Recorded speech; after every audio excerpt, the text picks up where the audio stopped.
ಸಭೆಯಲ್ಲಿ ಬಿಜೆಪಿಯವರು ತನ್ನ ಅಸ್ತಿತ್ವವನ್ನು ಕಳ್ಕೊಳ್ತಾ ಇದ್ದೀವಿ ಅಂಥೇಳಿ ಬಿಜೆಪಿಯವರು JDS ಅವ್ರಿಗೆ ಎಲ್ಲ ಸತ್ಯ ಗೊತ್ತಿದ್ರು ಕೂಡ ಇದೊಂದು ದೊಡ್ಡ ಡ್ರಾಮಾ ಮಾಡ್ತಾ ಇದ್ದಾರೆ. ಅವ್ರಿಗೆ ನಾವು ಹೇಳಿದ್ದೀವಿ, ನಿನ್ನೆನೂ ಹೇಳ್ದೋ, ನೀವು ಒಂದು ನೋಟಿಸ್ ಕೊಡಿ, ನಾಗೇಂದ್ರನ ಯಾಕೆ ತೆಗಿಬೇಕು, ನೀವು ಕನ್ವಿನ್ಸ್ ಮಾಡಿ ನಮಗೆ, ನಾವು ಉತ್ತರ ಕೊಡ್ತೀವಿ ನಾಗೇಂದ್ರ ಯಾಕೆ ಬಂದ ಅಂತೇಳಿ. ಒಬ್ಬ ST ಸಮುದಾಯದ ಒಬ್ಬ ಮಂತ್ರಿಗೆ ಯಾವ ಆಧಾರನೂ ಇಲ್ಲ, ಅವನ್ನ ಇವತ್ತು ತೆಗಿಬೇಕು ಅಂತ ಹೊರಟಿದ್ದಾರೆ. ಈಗ ಎಷ್ಟು ಜನ ಕೇಂದ್ರದಲ್ಲಿ ವಿವಿಧ ರಾಜ್ಯದಲ್ಲಿ ಕೇಸ್ ಇರೋರು ಮಂತ್ರಿ ಇಲ್ಲ, ಇವನ ಮೇಲೆ ನಾವೆಲ್ಲ ಪರಿಶೀಲನೆ ಮಾಡಿದ್ದೀವಿ. ED ಇವರು ಏನು ಸಲ್ಲಿಸಿದ್ದಾರೆ ಅಲ್ಲೂ ಕೂಡ ನೇರವಾಗಿ ಇವನ ಪಾತ್ರ ಏನು ಇದೆ ಅಂತ ಅಂದ್ಬಿಟ್ಟು ಎಲ್ಲೂ ಕೂಡ ಇಲ್ಲ. ಸೊ ನಮ್ಮ ಇನ್ವೆಸ್ಟಿಗೇಷನ್ ಆಗಿದೆ. ಈಗಾಗಲೇ ಹೆಚ್ಚು ಕಮ್ಮಿ 84 ಕೋಟಿಲಿ 79 ಕೋಟಿಯಷ್ಟು ಈಗಾಗಲೇ ರಿಕವರಿ ಮಾಡಿದ್ದಾರೆ. ಇವನ ಹತ್ರ ನಾಗೇಂದ್ರ ಹತ್ರ ಏನು ರಿಕವರಿ ಮಾಡಿಲ್ಲ. ಇವರು ಎಲ್ಲೂ ಇನ್ವಾಲ್ವ್ಮೆಂಟು ಇಲ್ಲ. ಸೊ ನಾವೆಲ್ಲ ನೋಡಿ 2 ವರ್ಷ ಅದನ್ನು ರಾಜೀನಾಮೆ ಕೊಟ್ಟು 2 ವರ್ಷ ಆಯಿತು. ಆತನಿಗೆ ಒಬ್ಬ ದಲಿತನಿಗೆ ನಾಯಕನಿಗೆ ಅನ್ಯಾಯ ಆಗಿದೆ ಅಂತೇಳಿ ನಾವು ಮತ್ತೆ ಅವರಿಗೆ ಅವಕಾಶವನ್ನು ನಾವು ಮಾಡಿಕೊಟ್ಟಿದ್ದೀವಿ. ಇವರು ಬೇಕಾದವರು ಅವನ ಬಗ್ಗೆ ಆರೋಪ ಇತ್ತು ಅಂದರೆ ನೋಟಿಸ್ ಕೊಟ್ಬಿಟ್ಟು ಚರ್ಚೆ ಮಾಡಲಿ. ಬಾವಿಗೂ ಹೋಗ್ತಾ ಇಲ್ಲ, ಎಲ್ಲ ಕೂತ್ಕೊಂಡು ಗಲಾಟೆ ಮಾಡ್ತಾಯಿದ್ದಾರೆ. ಕೇಳಿದ್ರೆ ನೀವು ಅಲ್ಲಿ ಡೆಲ್ಲಿಲಿ ಮಾಡಿದ್ರಿ, ಅವ್ರು ಮಾಡಿದ್ರಿ ಅಂಥೇಳಿ ಕೆಲವೊಬ್ಬರು ಮಾಡ್ತಾಯಿದ್ದಾರೆ. ಸೊ ನಾವು ಅದಕ್ಕೆ ನಮಗೆ ಆದಂಥ ನಾವು ತಾಳ್ಮೆಯಿಂದ ನಾವು ಇದನ್ನು ನೋಡ್ತಾ ಇದ್ದೀವಿ.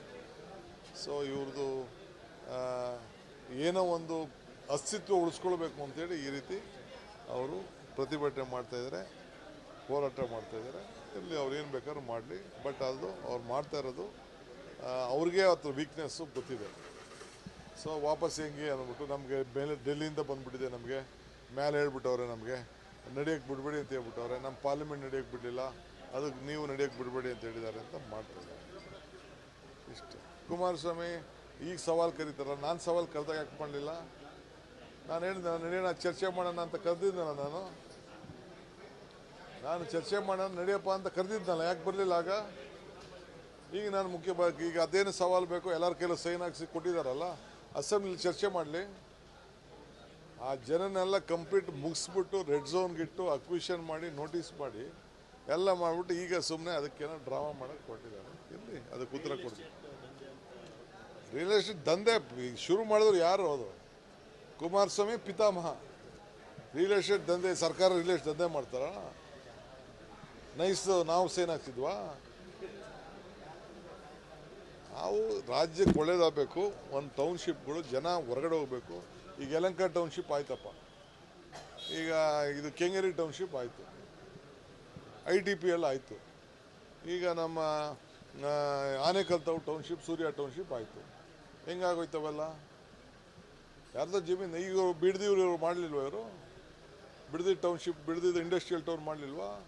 ಆರೋಳಿ ಇದನ್ನು ಇಂಡಸ್ಟ್ರಿಯಲ್ ಟೌನ್ಶಿಪ್ ಮಾಡಲಿಲ್ವ ಇವರು? ಜನಕ್ಕೆ ಅನುಕೂಲ ಆಗಬೇಕು, ಉದ್ಯೋಗ ಸಿಗಬೇಕು. ಆ ಜನ ಅಭಿವೃದ್ಧಿ ಆಗೋದು ಅವ್ರಿಗೆ ಇಷ್ಟ ಇಲ್ಲ. ಈಗ ನಾವು ಏರ್ಪೋರ್ಟ್ ಮಾಡಿರ್ತಾನೆ ಇಡೀ ಆ ಏರಿಯಾ ಎಲ್ಲ ಅಭಿವೃದ್ಧಿ ಆಗಿರೋದು. ಸೊ ರಾಮನಗರದವರು ಅಭಿವೃದ್ಧಿ ಆಗಬಾರ್ದು, ಕನಕಪುರದವ್ರು ಅಭಿವೃದ್ಧಿ ಆಗಬಾರ್ದು, ಚನ್ನಪಟ್ಟಣದವ್ರು ಅಭಿವೃದ್ಧಿ ಆಗಬಾರ್ದು, ಮಾಗಡಿಯವ್ರು ಅಭಿವೃದ್ಧಿ ಆಗಬಾರ್ದು. ಇವ್ರ ಮನೆಯಲ್ಲಿ ಉದ್ಯೋಗಕ್ಕೆ ಇರಬೇಕು ಎಲ್ಲರೂ. ಯಾರು? ಅದೇ ನಾನು ಹೇಳಿದ್ನಲ್ಲ, ಒಳ್ಳೆ ಕೆಲಸ ಮಾಡಿದ್ದಾರೆ ಅಂತ ಹೇಳಿದ್ನಲ್ಲ ಸದನದಲ್ಲಿ. ಅವ್ರು ಹೇಳಿದಾರಲ್ಲಪ್ಪ, ಅವರು ಸೂಚನೆ ಮಾಡಿದ್ದು ಬಿಡದಿ ಟೌನ್ಶಿಪ್ ಮಾಡಬೇಕು ಅಂತ ಅವ್ರ ಆಲೋಚನೆ ಸರಿಯಾಗಿತ್ತು ಅಂತ ನಾನು ಹೇಳಿದ್ದೀನಿ. ನಾನು ಸತ್ಯನೇ ಹೇಳಿದ್ದೀನಿ. ನಾನು ದೆಹಲಿಗೆ ನಾಳೆ ಹೋಗ್ತಾ ಇದ್ದೀನಿ, ಬೆಳಗ್ಗೆ ದೆಹಲಿಗೂ ಹೋಗ್ತಾ ಇದ್ದೀನಿ. ಇದಕ್ಕೆ ಮಹಾಬಲಿಪುರಕ್ಕೆ ಹೋಗಬೇಕು ಅಂತ ತೀರ್ಮಾನ ಮಾಡಿದ್ದೀನಿ. ಬರ್ತಾರೆ.